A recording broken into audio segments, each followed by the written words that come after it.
Hello, it's a pleasure to have you on the program again, and we wouldn't forget to tender unreserved apologies for the fact that we're coming in behind schedule. But it's all part of the fact that we must make sure that the show goes on. Welcome again. It's the polity. And there are certain things that have happened today. Okay, it's going to go here, of course. And there are certain things that have happened today that we need to talk about that have to do the things that concern the polity. And I will be talking about these things. I also have someone that with whom I'll be discussing. We have seen it in the news that the visionary and the owner of Dangote refinery has done something that is noteworthy. Talking about the fact that the 1 trillion naira scholarship fund is a vision 2030 for reaching 100 billion naira turnover. And so he wants to reach out to people, 1.3 billion Nigerians, for education.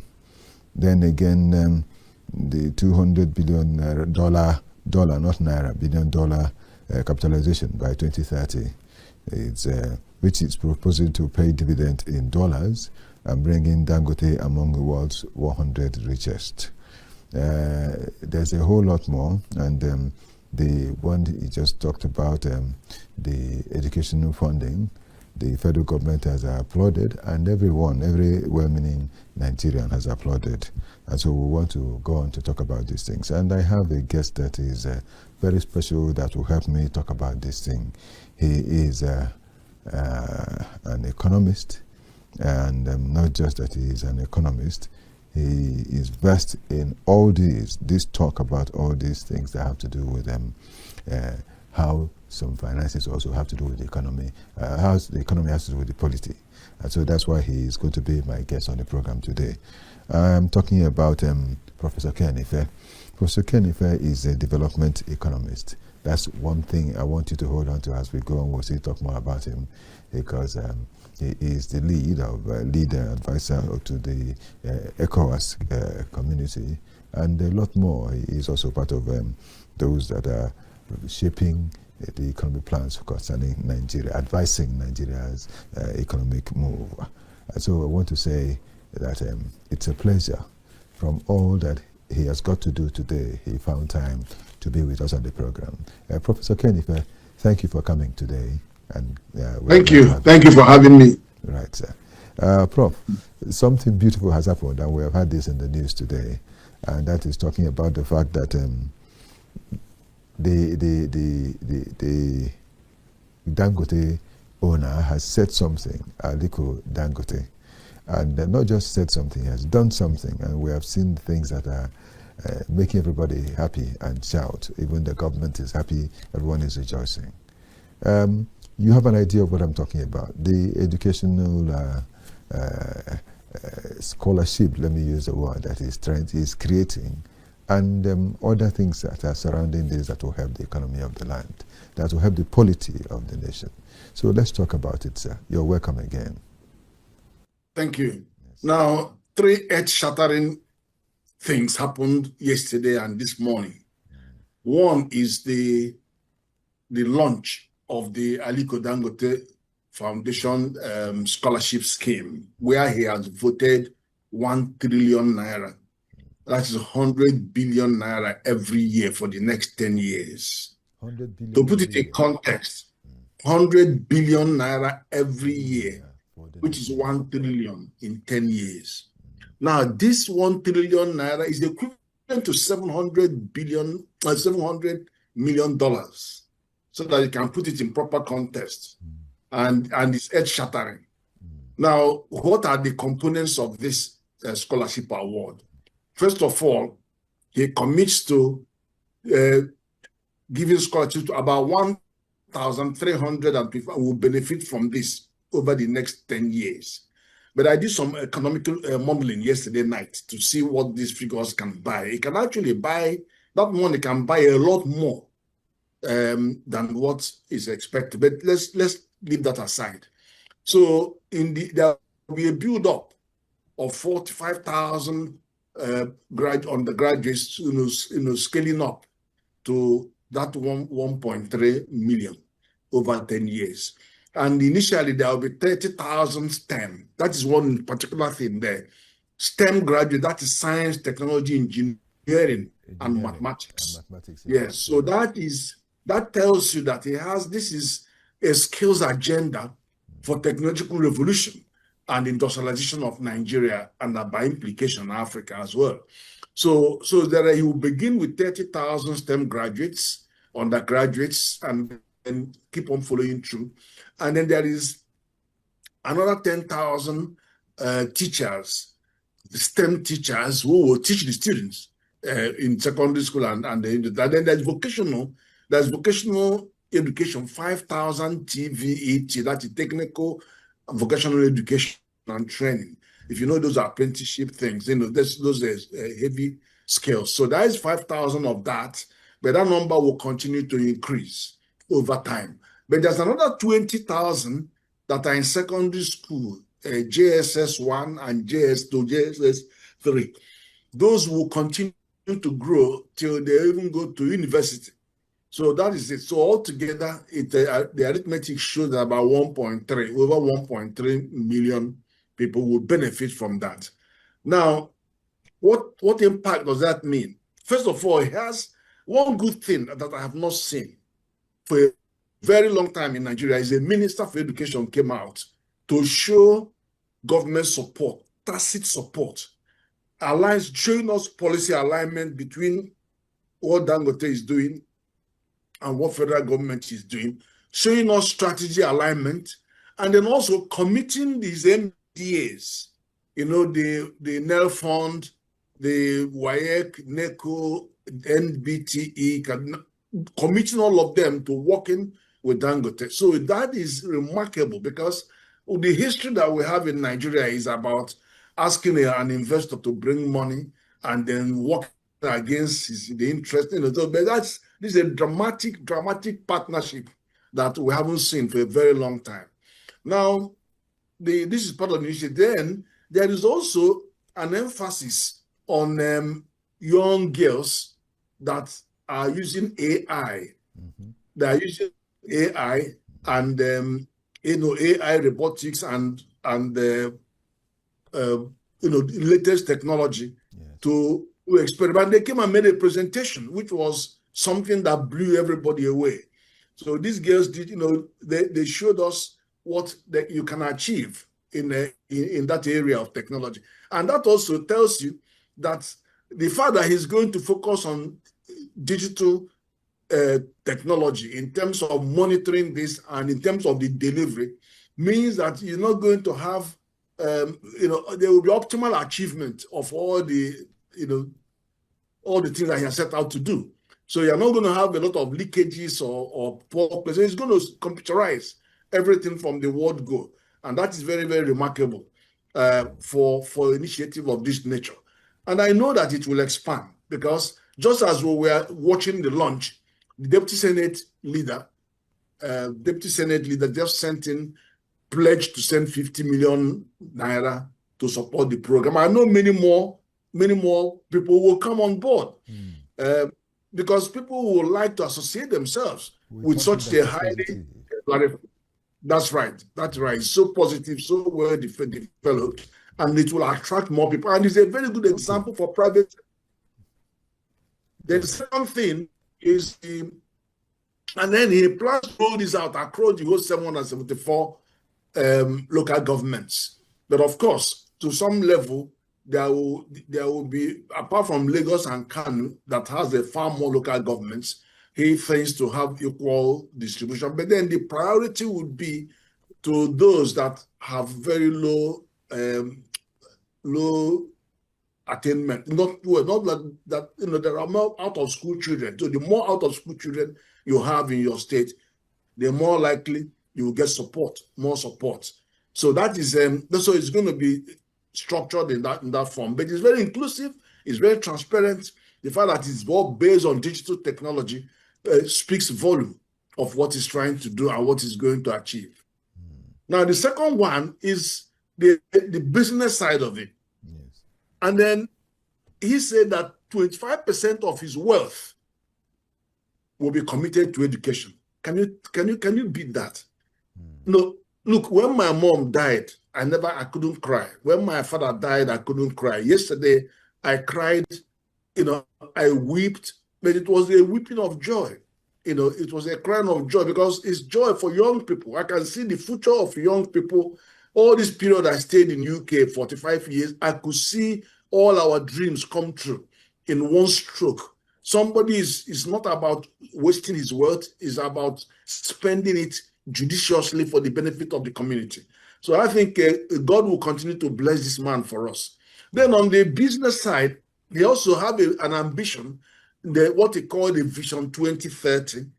Now, Vision 2030 is he intends that his business will have a turnover of $100 billion by 2030, just in the next 5 years away.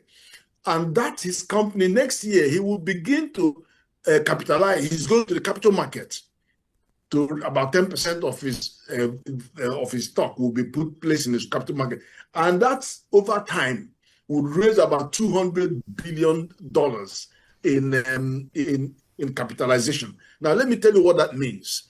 It means that that company will become one out of the 100 big, largest companies in the world. And because Dangote owns at least something around 60% or more of his companies, that asset, the new rating, he's going to be among the 10 richest men in the world in Forbes rating. That's what I suspect. So by the time that comes into fruition, that 200 billion, he will be in the list of 10, no longer being number 82, number 54, and 58. He will be hitting that first list of 10 in the world. And I'm sure that he's even going to exceed that target that he has because he's so well organized. And we're just proud to help him. But there's one remarkable thing. The one remarkable thing is that all this expansion that he's doing, moving from 700,000 barrels a day to 1.4 million barrels a day in the next 3 years. I'm sure he's even going to do it in the next 2 years. Now, all of the funding that he's putting in there are coming from his cash flow. About 10 billion will be required by the refinery, even though he built the other refinery with 20 billion. But a lot of the infrastructure for the second refinery are there already. So it will cost him a bit less, maybe around 10 billion. But he's also going to expand his fertilizer by putting extra 3 billion to it. And his cement will expand, will get more money, sugar, food. So all of those are what will give you all that $200 billion aggregate stock valuation of his companies. So is it a good news for Nigeria? An extremely good news. And then let me tell you what fascinated everybody. He said Nigerians can buy shares in my company in Naira, but he's prepared to pay them in dollars, pay dividend in dollars. Would you believe that? Wow. But of course, subject to regulatory approval. But I'm saying, why regulatory approval? This is in a free trade zone. So you could do that and get away with it. And we love that. So you could see how people are going to be attracted to his shares. I'm sure that people, because remember, he promised a month ago that he wants all Nigerians to take part in his company. So if you say Dangote is a monopoly, okay, it's all the Nigerians that are monopoly. Do you understand? Yes. But it's far from that. It's far from that because NNPC has 4 refineries. BUA is building another one in Akwa Ibom. There are $50 billion refinery being planned for Ondo State. There's another guy in Lagos wanting to build a refinery. The other 3 modular refineries. So there's no question about monopoly at all. So we are in for a good ride. But the third new one that shook everybody this morning was a sudden drop, very steep drop in the price of fuel. I don't know if anybody believes that. His Ghana price was 828 naira, and it was a free fall to 699 naira, which means he has just had a haircut of 129 naira per liter. Huge. The prayer is the retailers in the station going to reciprocate by bringing down the price of the fuel, at least by 100 naira or 110 naira or something, just to bring it down so that everybody will benefit from that. But for him, it's a triumph, and it's the best news that we could see. A sudden drop of 190, it was dropping, and this is about 20 times he had dropped prices.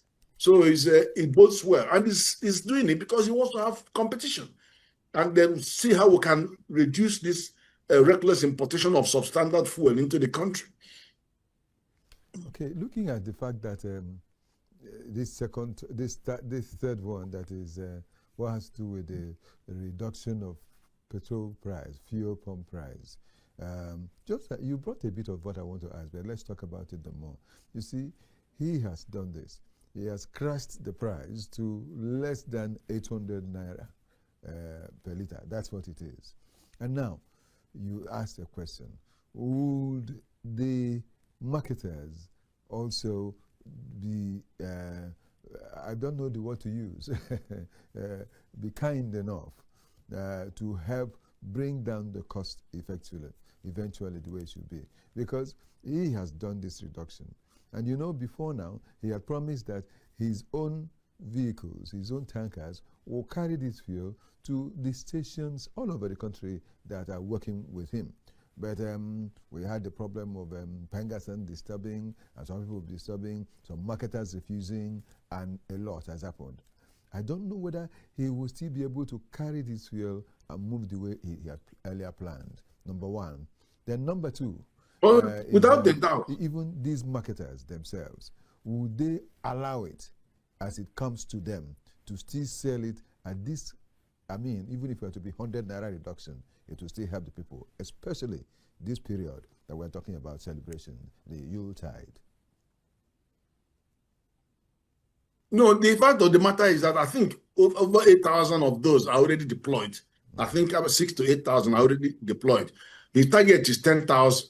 So, and we have no doubt whatsoever that he will meet the challenge. At the moment, it's over half of what he needed to be delivered are already being delivered. It's just these other marketers that are dragging their feet. Those marketers also have their own trucks, but Dangote has made the offer to cut the cost, because using the CNG costs the cost of transportation by almost 40% or more. So it is into their interest that they use those and improve their bottom line. But we don't have any doubt that he could deliver those numbers. Okay, so we want to believe that it will happen, because we keep hearing that these marketers, some of them are opposing it, of course, which is natural for them to do. But the fact that they want to stop him from doing what he's free to do is what is not right. Because, I mean, he still has freedom, like every other Nigerian, to do what he wants to do. And, of course, what he wants to do is what will help every Nigerian. So this matter of that freedom to do it, I know that even as he has done this, that it will go a long way in also helping the NNPC, whatever it is they are doing, to also bring down the cost so that it could be a general thing all over the country. Not the story we have just heard within this week, that scarcity of fuel is coming as a result of the fact that is the importation has had this problem or the other, and we are wondering, why should you be talking about that at a time like this when we know, okay, the celebration period is around the corner, and so they want to do one thing or the other the way they normally do it, so as to let the price go high again, because it's only in Nigeria that during the period of celebration, that like the Yuletide and the Easter, that everything, the price of things go up. And when in other parts of the world, it is this period that the price of everything comes down. So I don't know. I hope something will happen. I don't know. You people that are aware of these and checking the economy effectively, you need to do some more talking to make our people understand the process and follow it well. No, he piloted this last December. Mm-hmm. He piloted it by absorbing the cost of transportation. So that maintained the price across the whole country. Now, after that, he now is investing 1.7 trillion in transportation infrastructure. So nothing can stop that. The capacity to deliver and enforce this across the country is there. He did it in December last year without the benefit of these trucks. Now the trucks are here. And he did it without the volume of fuel that he produced, which is now 50 million. Now he's got it. So he has enough fuel. In a month, he will produce 1.5 billion liters of fuel, which is 50 million per day times 30 days. So he's got it. He's confirmed that. I've asked the CEO or DG of an NMDPRA to go and visit Dangote factory with his chairman and all his board and let him go and confirm himself that 50 million liters a day is being produced, and let him go and confirm himself that the laboratory is of international standard, because they haven't got any. Neither has NNPC got an international certified laboratory. So let's have peace in this country, and let's allow people who are kind-hearted and who want to move this economy forward to have their way. Okay, thank you so much, sir. Now we're looking at something else, still with this fuel, but this time in a different way. We just saw the headlines of one of the papers today. Others made it, but then the Tribune effectively wrote, "Reps ask FG to prioritize forex allocation to airline operators," with the rider call for 50% reduction in cost of tickets during Yuletide. We have been told that somehow they have said that the cost of the fuel for the airplane, is rising. So that's one of the reasons for which they're increasing it. But we know that Dangote refinery today is doing something about production of even that fuel for the aeroplanes. What is your take in this matter? I could hardly hear you. The network bandwidth is so low. Okay, sorry. I couldn't hear you at all. Okay, let me come up again.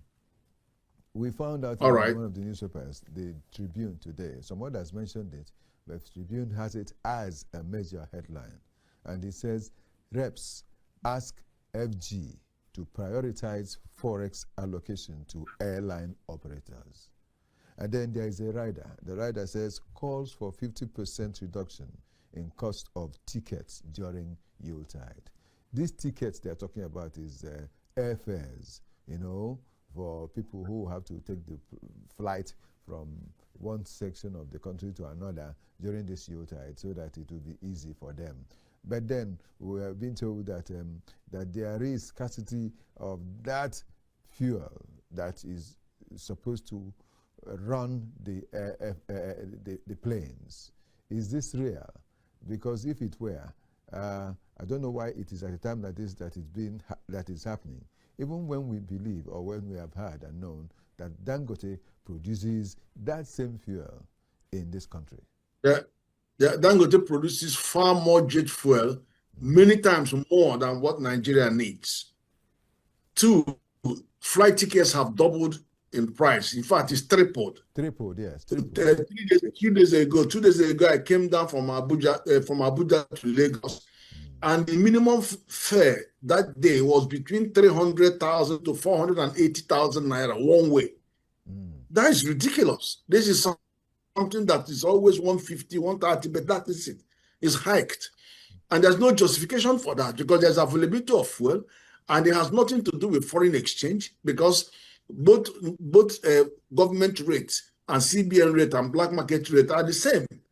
So you don't bring CBN into this. You just buy your money from the black market. It's cheaper, it's quick.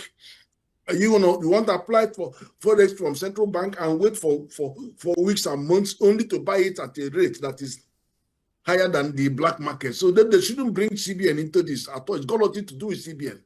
CBN has cleared their backlog. They has normalized and liberalized the markets, and there's the equilibrium in forex market. They shouldn't call CBN into this. They should just contain their greed, bring more aircrafts, and then keep to time. I spent 3 hours waiting in the airport for a flight, and that's what's happening. Come there, all flights were delayed they were combining flights, all kinds of things are going on. They just always want to exploit at Yuletide season. That's what it is. Yes, exploitation. That's the word we have had on a serious note. And the National Assembly is asking that I don't know, I think they have not really understood this FX thing, because if they have understood it, they shouldn't even, just as you mentioned, they shouldn't even have mentioned that. But also, some people are saying that because these honorable members are the ones that it would affect most when they will not be able to fly. That's why they're crying foul at a time like this and saying anything that comes to their mind, provided the cost of this will be brought down. And I want to add, what about, or who is talking about getting down the price of fuel or transport, not just fuel, because this one they're talking about airfare ticket by 50%, slashing by 50%. Why is it that they have not talked about slashing transport fare too? Even now that we talk about CNG, that vehicles with CNG, they are still, the cost of the CNG vehicles is still very high, just like the way it is with those ones with the normal fuel. What difference does it make that we have not seen it? I mentioned on one of our programs here earlier today that I remember Chimaroke Ndamani, while he was the governor of Enugu State, all through the 8 years he governed that state, he made possible that people will move from all over the country to Enugu State when they will want to come home during the Yuletide and all that, and even the Easter. The transport for them was free. Transport for them was free. They will come, he would arrange vehicles that will go all over the country and bring the people home. And afterwards, the same way, these vehicles will take them back. Today, why is our National Assembly not even talking about such things? And why is the government not even talking about such things? Do you know why I'm asking this? I know you can advise the government. Let them do something, because the people are suffering and the people want to see something that is a form of a palliative for them. Because if the cost of transport is reduced, I was told yesterday by someone that vehicles that will carry people from Abuja to the southeast, that one of the companies was charging as high as 80,000 naira. The major reason for all these things, is it not fuel? Correct.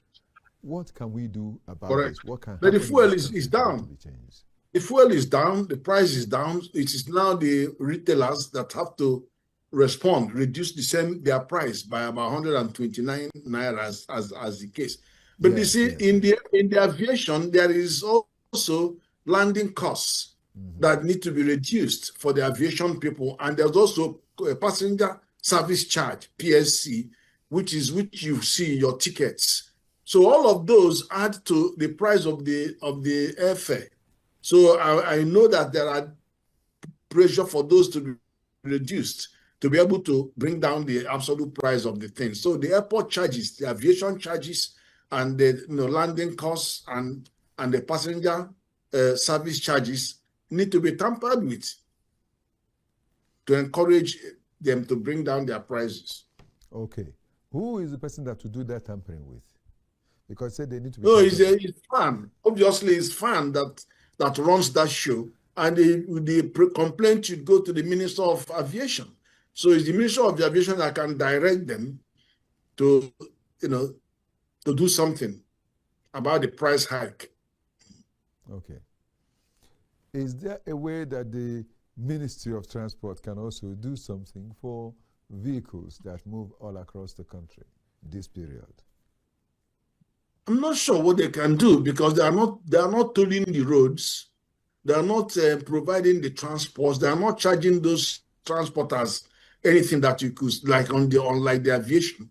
I'm not sure what moral force that they have, because they don't directly control any of the charges. You go to the car parks, what do they pay? Small money, 2,000, 5,000. Is that what you're going to scrap?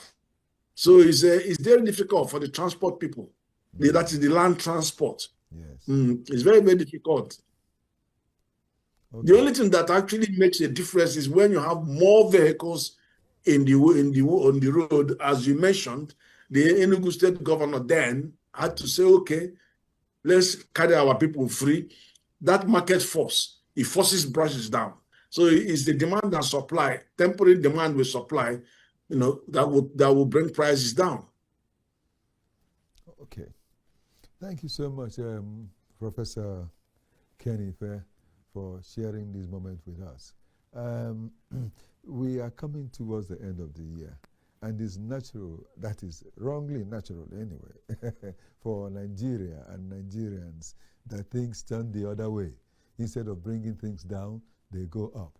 So I want you, as an economist, develop, well, if we can have him back, yes, let's have him back and conclude it. But if not, we'll just say that I would have wanted him to address this. Yeah, okay. I would want Professor Ken. Thank you. You're welcome back, Prof. I want you to, on a final note, look at the fact that all these things are happening towards the end of year. I want you, as an economist, to give your advice to both the nation and the government and everyone concerning all these things that we have talked about today before we round off. Well, there are clearly areas where you could have traction. For example, look at the magnanimity and look at the offer, what Dangote has offered this country by bringing down the price by 129 naira. How can we ensure that it transmits to the users of the road? And this is the first time. This is the first time we're seeing such a huge reduction in Nigeria since after. Yeah, he just did Christmas for everybody. That's what he has done. He has just done Christmas for everybody. He has done the young people got their own yesterday during the launching, the scholarship. People who will travel. Then the company businesses are going to see huge investment of almost another $20 billion going into investment with a big promise. And then next year, early next year, is going to sell shares to every Nigerian and then ready to even pay us in dollars. But then the one that will touch everybody is the transport to reduce the price of fuel. So it's bonanza to every Nigerian, whichever walks of life, wherever you are, is reaching you, which is a business with conscience. Yeah. But we don't have all the days in the transportation side because these people are doing their own thing. They just exploit every opportunity. Look at the aviation people. Look at what we saw, threefold hike on prices of things with no justification. We have jet fuel. Nothing has changed. They just know that there is traffic coming. A lot of people are returning home. This is their time. It's just human greed and human nature. And you cannot tell government to clamp down on the road transport users, but government can reduce the taxes that they place on the airlines because there are quite a few of them. Yeah. You should use this Yuletide season to knock down price. You could reduce the landing cost by 50%. You could reduce the customer service charge by 50%. You can reduce all other charges so that they will help and encourage the aviation industry. Exchange rate has been coming down. So you cannot say it's the exchange rate of Naira to dollar. No, it's 1,440. So it's much, much lower than when it was 2,000, 1,800 to $1. Now it's quite low now for the last 2 years. That's the lowest. Thank you so much, Prof. I want to thank you again. My pleasure. And for finding time to, out of your very tight and busy schedule, to be on this program today. Honestly, I am grateful, Prof. You have really blessed us with this from your wealth of wisdom and experience together here on this program. And we want to say thanks to you. Oh, we hope that we'll find time to talk with you again before the end of the year, if you permit, sir. No, definitely. All right. Definitely. Thank you so much. I'll come to your studio. All right. Thank you so much. Right, sir. Thanks a lot. Well, dear viewer, this is where we are rounding up this matter because I have had this good time sharing with Professor Ken, the development economist that has been a great guest helping us. But one beautiful news, one beautiful story we're sharing with you as we're going is there is hope because the reduction of the fuel price and all that will go a long way in helping see that things are perfected in our country.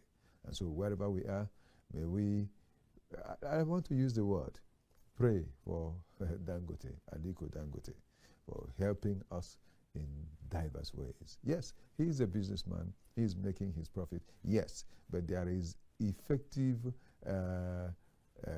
corporate social responsibility that is bringing to bear, even affecting every part of this nation today. Oh, well, we want to say that it would have been good to think of hearing from you and talking with you, but we've had a little kind of distortions kind of in the network, and as a result, that's why I didn't even ask for it today. But we'll still continue with that. We'll still come back, and we'll still talk, and we'll still share with you all these matters.